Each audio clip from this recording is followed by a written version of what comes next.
Hello दोस्तों, नमस्कार, जय माता दी। क्या हाल चाल है? आशा करते हैं आप सभी लोग अच्छे होंगे। तो आज मैं आपकी घन और घनाभ की क्लास 2 में आ चुका हूँ, जिसमें से मैं आपको घन के बारे में पिछली क्लास में बता चुका हूँ। आज मैं इस 2 क्लासों में से आज घनाभ के बारे में आपको बताने वाला हूँ। तो आइए सबसे पहले मैं घनाभ के कुछ सूत्रों को बता देता हूँ। यदि आपको ये सूत्र कंप्लीट हो जाते हैं तो इन पर जो क्वेश्चन आते हैं उनको लगाने में आपको बहुत ही आसान होगा। तो आइए सबसे पहले मैं आपको उन सूत्रों से रूबरू करवाता हूँ। तो आइए सबसे पहले मैं आपको बता दूं, घनाभ जो होता है, पहले लिख लेते हैं घनाभ। घनाभ लिख लेते हैं। ये बनता कैसे है? देखिए, घनाभ हमारा जो होता है या आयताकार में आता है। किस में आता है? इसकी जो फलकें होती हैं वह आयताकार में आती है, आयताकार होती है। इसकी एक फलक जो होती है वह कुछ ऐसे करके होती है, जिसमें लंबाई दी जाती है और ऊंचाई दी जाती है। क्या दी जाती है? ऊंचाई दी जाती है। अभी आपको मैं मैं अभी आपको बताने वाला हूँ घनाभ कैसे बनाते हैं। तो देखिए, घनाभ बनाने का तरीका ये होता है। एक आयताकार हम बल खींच लेते हैं, इसमें से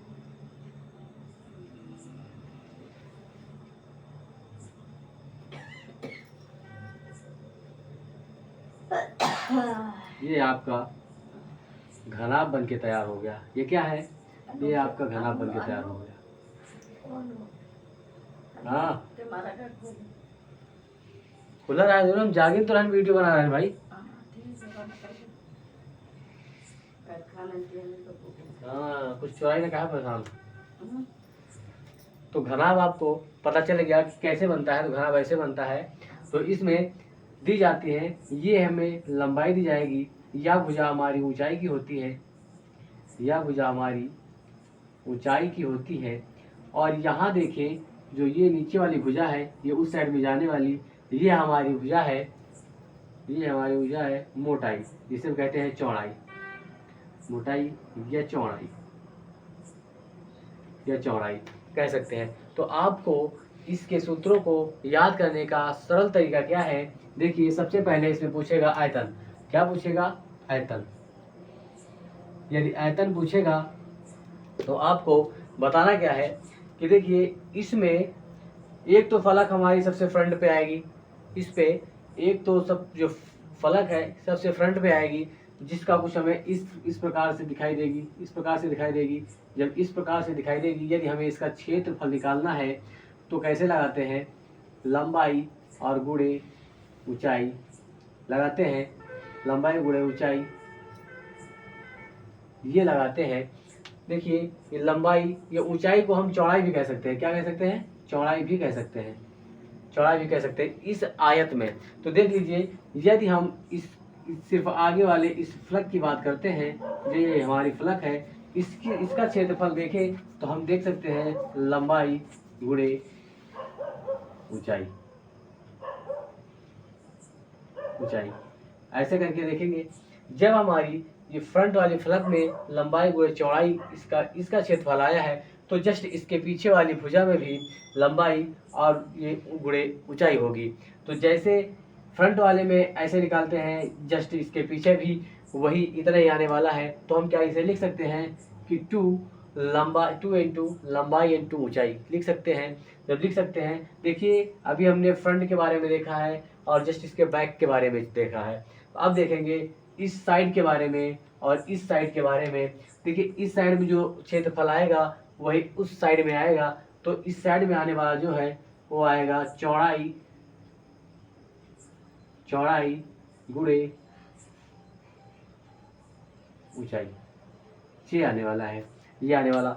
या तो इस साइड का जो क्षेत्रफल आया है इस साइड का आया है। अब हमें जस्ट इससे अपोजिट में उस साइड में भी इतना ही क्षेत्रफल आने वाला है। तो हम कह सकते हैं कि 2 चौड़ाई इंटू ऊंचाई। भाई 2 बार लिखना पड़ेगा, इसलिए हमने इसके आगे 2 लगा दिया है। ऐसे ही हमने आगे का देख लिया और पीछे का देख लिया, इस साइड का देख लिया, इस साइड का देख लिया। अब आप देखेंगे जो हमारा घनाभ है, इसके इस ऊपर वाली जो छत है, इस छत का क्षेत्रफल और जस्ट इस छत का जो नीचे फर्श का क्षेत्रफल है वह भी एक जैसा ही होगा। तो हम देख सकते हैं तो ये हमारा क्या हो जाएगा, ये हमारा लंबाई हो जाएगा, और जो ये चौड़ाई है ये चौड़ाई हो जाएगी। तो हम क्या लिख सकते हैं, लंबाई इंटू चौड़ाई, चौड़ाई लिख सकते हैं। देखिए ये हमारी छत का क्षेत्रफल आया है। अब जब छत इतना क्षेत्रफल आता है तो छत के जैसा ही नीचे हमारा फर्श का भी क्षेत्रफल आएगा, तो हम इसको 2 बार लिख सकते हैं। देखिए इसको भी हम 2 बार लिख लेंगे। तो आइए इससे जो हमारा आयतन का सूत्र बनता है तो वह देखते हैं। तो सबसे पहले इसमें जो आयतन का सूत्र बनने वाला है, तो हमें इसमें सिर्फ ये बनने वाला है लंबाई गुणे चौड़ाई। तो लंबाई हमारी क्या होती है, लंबाई गुणे चौड़ाई और ऊंचाई, ये हमारा घनाभ का सूत्र होता है। अब इसके आगे जो संपूर्ण पृष्ठ की बात करते हैं, पूरा इसका एरिया जो होता है पूरा, इस संपूर्ण पृष्ठ की बात करते हैं, तो संपूर्ण पृष्ठ हमारा कितना होता है, तो संपूर्ण पृष्ठ की बात हम बता देते हैं आपको। संपूर्ण पृष्ठ की बात करते हैं, वो भी किसकी, घनाभ के। तो हमारा इसमें यही आ जाता है कि 2, ये सारे जितने 2 हैं इनको हम ऐसे लिख सकते थे, सॉरी रुक जाइए पहले, नहीं तो आपके समझ में नहीं आएगा।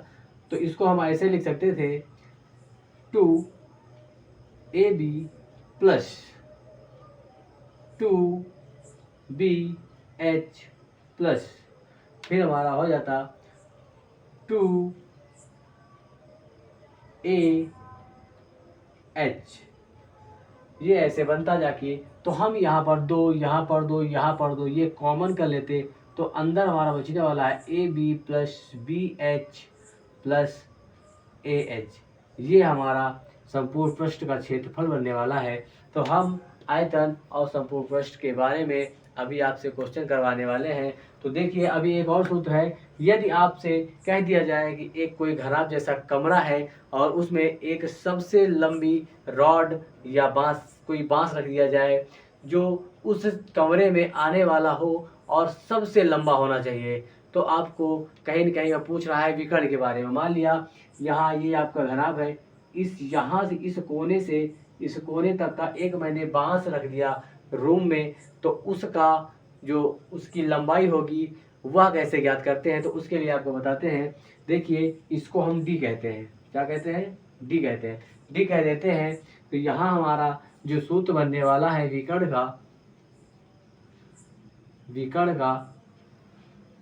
का सूत्र बनने वाला है, तो विकर्ण स्क्वायर, और इधर हो जाता है हमारा a square plus b square plus h square. देखिए हमें विकर्ण चाहिए, हम यहाँ से स्क्वायर हटा देंगे तो हमारा कितना बचने वाला है,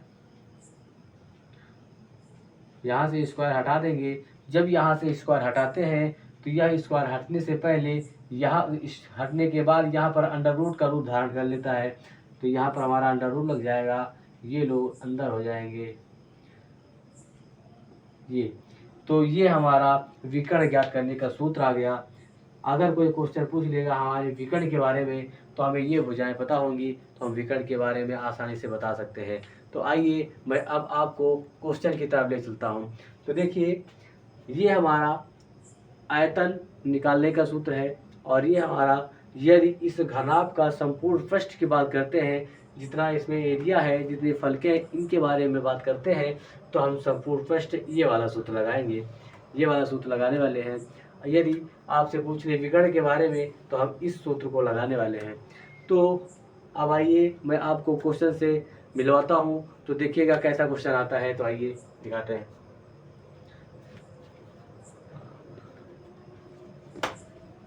तो दोस्तों आपका क्वेश्चन क्या कह रहा है, एक घनाभ की लंबाई, चौड़ाई व ऊंचाई क्रमशः 10 सेंटीमीटर, 8 सेंटीमीटर और 5 सेंटीमीटर दी गई है, और आपसे पूछ रहा है कि घन का आयतन व विकर्ण ज्ञात कीजिए। आपको इसमें 2 बातें पूछ ली हैं। तो आपको सबसे पहले क्या करना है, आपको पता होना चाहिए सूत्र। तो आपका सूत्र आपको पता है कि आयतन यदि निकालना है, आयतन किसका, घनाभ का, तो हमें पता है सूत्र क्या होता है, लंबाई गुणे ऊंचाई गुणे चौड़ाई, यह सूत्र होता है। तो आपको दे दिया गया है यह भुजा 10 सेंटीमीटर, ऊंचाई 8 सेंटीमीटर और चौड़ाई 5 सेंटीमीटर दे दिया गया है। या फिर आप इसे साइड में लिख सकते हैं, आपको लंबाई दे दिया गया है 10 सेंटीमीटर और ऊंचाई दे दिया गया है 8 सेंटीमीटर और आपको चौड़ाई दे दिया है 5 सेंटीमीटर। ऊंचाई दे दिया गया है 5 सेंटीमीटर। तो आपको आपको कुछ नहीं करना है, बस इस वैल्यू को उठाकर बस सूत्र में रख देना है। आपका तो आयतन निकल आएगा। कितना क्या निकल के आएगा? आयतन।